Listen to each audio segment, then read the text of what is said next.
ওলের ওল আলুর রান্না কমপ্লিট করলাম, করে খেয়ে দেখুন কেমন লাগে। আমি ওলের একটা রেসিপি দেখাচ্ছি আপনাদের। এখানে ওলগুলো সে ঘুগনির আলু যেরকম কাটে সেইভাবে আমি ওলগুলোকে এই যে কেটে রেখেছি। অল্প একটু আলু এর সঙ্গে এরকম ছোট্ট টুকরো করে কেটে রেখেছি, ঘুগনির আলুর মতন কেটে রেখেছি। মিক্সিং বোলের মধ্যে আমি একটা মাঝারি সাইজের পেঁয়াজ দিয়ে দিলাম, একটা মাঝারি সাইজের টমেটো দিয়ে দিলাম, 4টে কাঁচা লঙ্কা দিয়ে দিলাম, একটুখানি সামান্য দেখুন পরিমাণ মতন আদা দিয়ে দিলাম, 5 কোয়া রসুন এর মধ্যে অ্যাড করলাম। পরিমাণ মতন আমি এর মধ্যে হলুদ দিয়ে দিলাম, এর মধ্যে অল্প একটু ধনে অ্যাড করলাম, জিরে অ্যাড করলাম,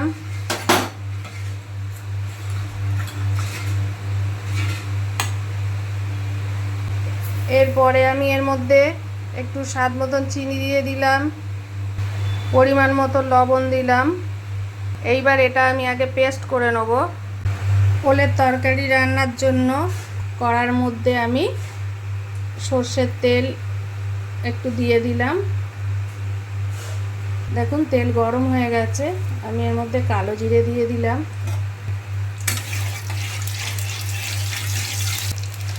কুচো কুচো আলু আর ওল যে কাটা আছে, আলু আর ওলটা আমি এর মধ্যে দিয়ে দিচ্ছি।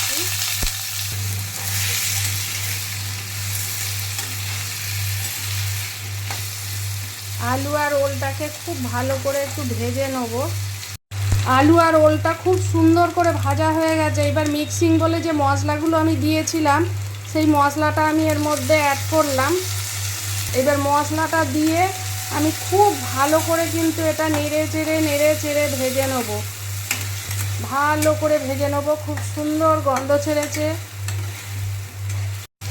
খুব সুন্দর করে ওল আলু মশলা দিয়ে ভাজা হয়ে গেছে। মিক্সিং বোলটা ধুয়ে আমি একটু জল দিয়ে দিচ্ছি এতে।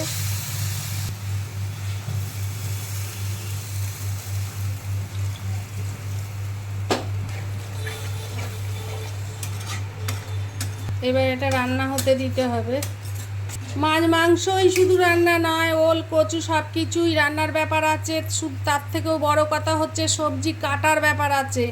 সব সবজি একরকম কাটলে হয় না। আমি এই যে ওল কচু আলু দিয়ে ওল দিয়ে কচু দিয়ে তরকারিটা ওলের তরকারিটা বানাচ্ছি, দেখুন কাটিংটা দেখুন। কাটিংয়ের ওপরও রান্নার স্বাদ হয় কিন্তু। এই দেখুন, এখন শেষ অবধি দেখতে থাকুন, রেসিপিটা পুরো দেখুন। এখনও অনেক কাজ আছে এর মধ্যে, অনেক কিছু দিতে হবে এখনও। শেষ অবধি আমার রেসিপিটা ফলো করুন। ঢাকাটা খুলছি আমি। ওল আলু দিয়ে যে তরকারিটা বানাতে দিয়েছিলাম,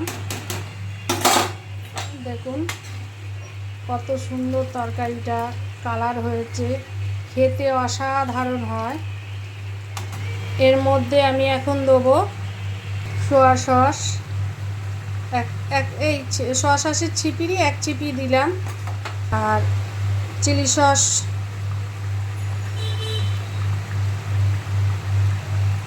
আর এইখানে আমি একটু আগের তরকারি মানে আমি সব সময়ের জন্যই এইটা ব্যবহার করি। এটার কোনো উপকার হচ্ছে তরকারিটা গ্রেভি হওয়ার জন্য। ছাতু ভেজে রেখেছি, একটু দিয়ে দিলাম, তরকারিটা সুন্দর গ্রেভি হবে। আর আমি একটা এই ছোট্ট লেবু পিস একটু 2-4 ফোঁটা রস এতে দিয়ে দিলাম।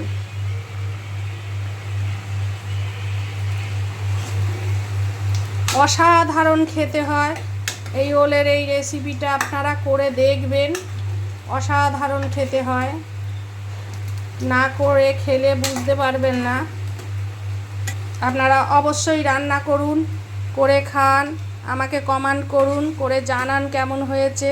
আমারও ভালো লাগবে, আপনাদের আরও নিত্য নতুন রেসিপি আমি দিতে পারবো। আমার রান্না কেমন হচ্ছে আপনারা আমাকে একটু কমেন্ট করবেন।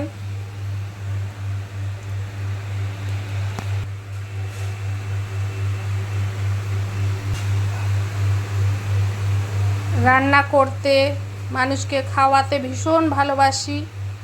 অবশ্যই আপনারা এটা খেয়ে আমাকে জানান।